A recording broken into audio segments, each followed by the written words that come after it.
안녕하세요. 공감 김민우입니다. 정참삼 교수님과 함께하는 스마트 시대 재난관리 세 번째 시간입니다. 교수님과 인사 나누겠습니다. 교수님 안녕하세요. 네. 교수님, 이번 시간 세 번째 시간인데 오늘 주제는 뭘까요?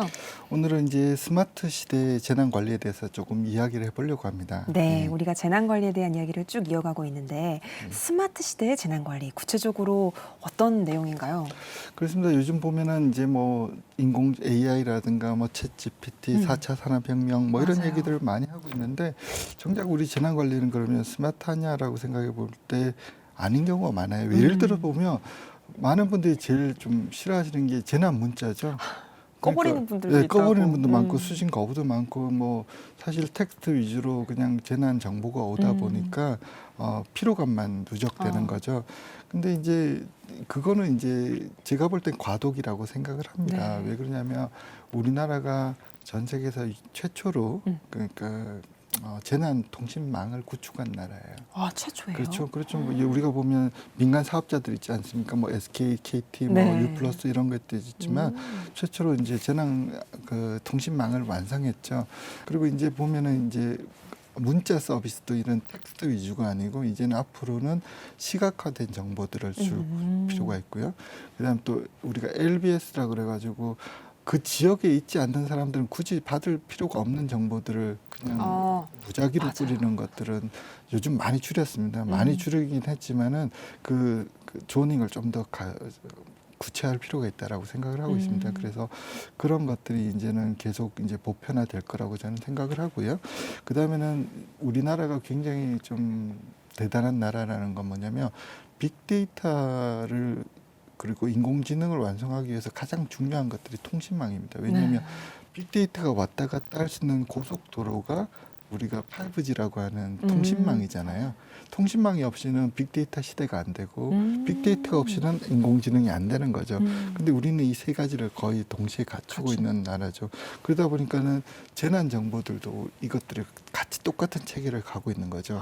그다음 또 중요한 건 뭐냐면은 스마트 시티, 그다음에 디지털 트윈입니다. 왜 그러냐면 이제 디지털 트윈이라는 건 말 그대로 디지털 쌍둥이잖아요. 네. 그러면 가상 현실에 있는 모든 것들을 갖다 디지털로 똑같이 만들어 놓는 거거든요. 그러면은 이제 재난 관리에서는 획기적인 겁니다. 예를 들어서 보면 뭐 이건 적절한 예는 아니지만 후쿠시마의 원자력 발전소가 터졌을 때 누구도 이제 그게 들어가지 못하니까 그렇죠. 의사 판단을 못 하는 거예요. 근데 예를 들어 이게 디지털 트윈으로 돼 있으면 예를 들어 정부 수뇌부, 그다음 현장 지휘관, 그다음에 대학에 있는 전문가, 그다음 연구소 이런 분들이 다 그거를 갖다가 똑같은 디지털 트윈을 모니터를 통해서 의사 판단을 할 수 있는 거예요. 적절한 의사 판단을. 근데 그런 것들이 안 갖춰졌을 때는 누구도 이걸 못 하는데 설명하다가 끝나는 거죠. 이게 말이죠. 이렇게 돼 있는데 그러다가 사고가 나지만 디지털 트윈으로 돼 있으면 다중 의사 결정이 굉장히 빨리 이루어질 수 있기 때문에 저희가 이제 재난 관리에서는 좀 혁신적이다. 그다음에 각종 디지털 트윈 플러스 센서에서 나오는 값들, CCTV 영상 이런 것들이 결합되면은 이제 스마트한 방제 관리가 이루어지는 거죠. 그렇군요. 예. 교수님 디지털 트윈 스마트 시티 언급을 해주셨는데 예. 스마트 시티에 대해서도 좀 더 부연 설명을 해주실까요? 그렇습니다. 스마트 시티라는 거는 예를 들어 우리가 자율주행이라든가 그다음 통신이 굉장히 자유롭고 어딜 가나 정보들을 접할 수 있는 도시라고 생각을 하지만 그게 가장 중요한 내용이 있습니다. 안전하지 않으면 스마트 시티가 아무 의미가 없는 거죠. 그러니까 우리가 정보라든가 이런 자율주행들이 이루어지는 이상적인 사회라고 하더라도 홍수가 나서 한번 잠기고 나면 모든 게 정지되는 거는 맞아요. 스마트 시티가 아니거든요. 그래서 모든 스마트 시티 정보화 사회의 기본은 안전이다라는 거죠. 우리가 스마트 시티를 할 때 가장 중요한 것들은 자연재해로부터 얼마나 안전하냐, 그다음에 사회적 재난, 그다음에 우리가 그 정보의 차단에서 일어날 수 있는 일들, 그다음 테러 이런 것들에 일어날 수 있는 모든 안전 장치들을 먼저 기본적으로 깔고 가야 된다. 그다음 이런 것들은 결국 각종 센서 네트워킹하고 같이 연동이 됩니다. 그래서 우리가 가장 쉬운 것들은 CCTV고요. CCTV 외에도 보면 강우계라든가 침수계라든가 하중계, 그다음 지진계 이런 것들이 전부 다 연동이 돼서 하나의 의사 판단을 할 수 있고, 그다음에 스마트 시티를 관리하는 컨트롤 센터에서 그런 정보들이 하나로 와주고 이런 모든 정보들은 또 스마트 시티의 가장 좋은 것들은 뭐냐면 정보의 공개입니다. 그러다 보니까 일반인들도 이런 제 정보들을 쉽게 알 수 있도록 그런 것들이 중요하거든요. 그래서 그런 시스템이 같이 가는 그런 도시들이 만들어지고 있습니다. 우리가 맨날 지나다니는 거리에서도 보이지 않아서 그렇지 각종 곳곳에 이제 안전장치들이 많이 있는 것 같아요. 교수님 말씀을 예, 듣고 맞습니다. 보니까. 예. 그러면 교수님 말씀해주신 디지털 트윈 이게 어떻게 재난관리와 연결돼서 결합이 될 수 있는지 그리고 이런 사례들이 실제 있는지 이게 궁금하거든요. 그렇습니다. 요즘 보면은 결국은 디지털 트윈을 만들기 위해서 디지털 트윈 하나만으로는 뭐 예를 들어 우리가 뭐 구글 어스처럼 들어가서 도시 구경하는 정도잖아요. 그거는 우리가 1차적인 디지털 트윈도 아니죠. 사실은 구글 어스는 2차원적인 평면적인 거고요. 디지털 트윈은 3차원적인 거지만 이제 우리가 3D라고 하지만 이제 4D, 5D, 6D까지 갑니다.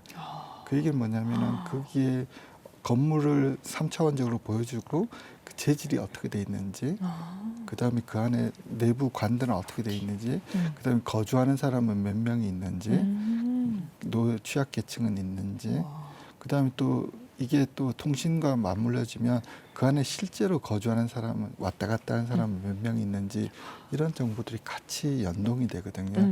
이런 우리가 구현할 수 있는 우리가 최근에는 BIM이라고 하는 모델을 많이 씁니다. 그러니까 이름이 빌딩 인포메이션 모델링이라고 그래가지고 가시화 도구 우리가 가시화 도구로 가장 많이 쓴 게 BIM인데요.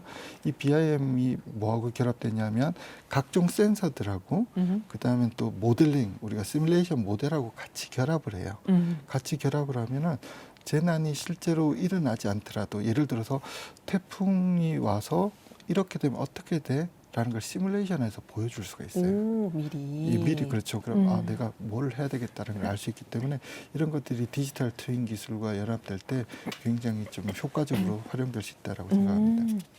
디지털 트윈 기술이 복구 분야에서도 활용이 될 수 있다는 건 또 어떤 얘기인가요, 교수님? 어쩔 수 없이 대규모 재난이 났을 때 이런 복구할 때 문제가 뭐냐면 관에서 정부에서 그냥 이렇게 할 겁니다 해가지고 지으면 사실은 거기 사는 분들은 주민들이잖아요. 맞아요. 주민들은 나는 어떻게 복구되는지 좀 궁금하잖아요. 맞아요. 그리고 주민들의 의사가 반영되지 않는 복구 계획이 무슨 의미가 없잖아요. 그래서 이제는 이제 복구 같은 것들 할 때 정부 그다음에 시민들, 전문가들이 하나의 거버넌스를 이룹니다.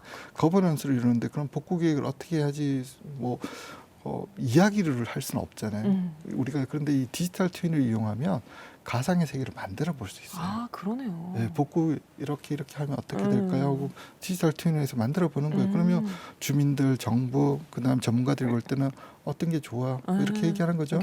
정부는 한 가지입니다. 주민들이 좋아하고 예산 안에만 들면 돼요. 근데 이제 이걸 만들다 보면 여러 가지를 시도하다 보면 예산이 되는지 안 되는지를 이제 보는 거죠. 정부는. 주민들은 내가 사는 지역이 어떻게 변화되는지가 궁금하고. 그리고 전문가들은 뭐냐면 이렇게 만들어 놨을 때 똑같은 재난이 나면 똑같은 재난이 반복될까? 재난이 안 나게 해야 되잖아요. 그러니까 이 세 개의 전문가 그룹들이 이런 디지털 트윈이라는 기술을 이용해 가지고 우리가 레고를 만들듯이 만들어 보는 거죠. 다중의사 결정을 할 수 있는 가장 강력한 도구라는 거죠. 그래서 디지털 트윈을 이용해서 복구 계획을 세우는 것이 굉장히 도움이 된다. 그러네요. 교수님 말씀해 주신 것 외에도 앞으로 활용될 수 있는 스마트 재난관리 기술들이 또 있을까요? 재난안전 데이터 포털이라는 게 있습니다. 제가 아까 두 번째 시간인가 첫 번째 시간에 말씀드린 것 같은데요. 행정안전부가 재난관리의 주무부서라고는 하지만 뭐 산자부, 뭐 복지부 모든 부서가 재난과 관련된 정보들을 생산하고 있어요. 그다음 일선 지자체, 그다음 주민센터에서도 재난과 관련된 정보들을 막 생산하고 있는데 이게 사실 어디 있는지를 몰라서 잘 못하는 거예요.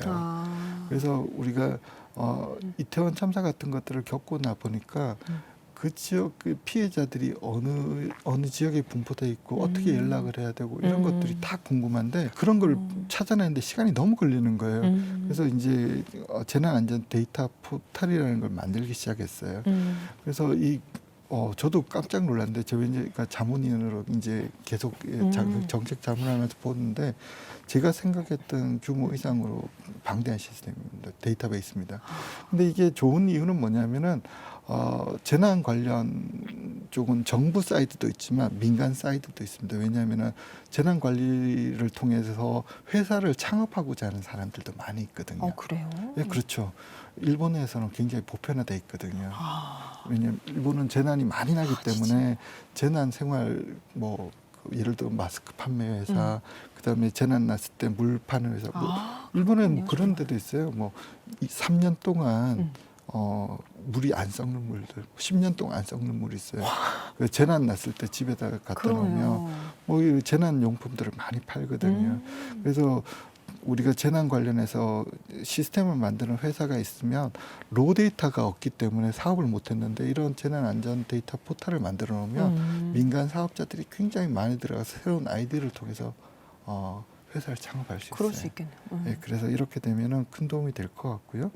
그러니까 사회 전반에서 보면 재난 관리에 대한 스마트 기술들을 이용해서 뭔가 시스템들을 계속 만들어 나가고 있는 그런 상황이다라고 말씀드리겠습니다. 네, 스마트 시대의 재난 관리에 활용될 수 있는 여러 가지 기술들을 쭉 살펴주셨는데 교수님 다음 시간에는 우리가 어떤 주제로 살펴볼까요? 다음 시간에는 우리가 복합 재난이라는 걸 좀 말씀드리려고 합니다. 왜냐하면 우리가 사회가 복잡화되고 도시화되다 보니까 조그만 대규모 어떤 사건으로 인해서 시퀀셜하게 계속 여러 가지의 재난들이 같이 반복되고 복합화되는 그런 복합 재난에 대해서 한번 이야기를 해보겠습니다. 네, 복합 재난에 대한 더 자세한 내용 다음 시간에 이어가도록 하겠습니다. 교수님 오늘 말씀 고맙습니다.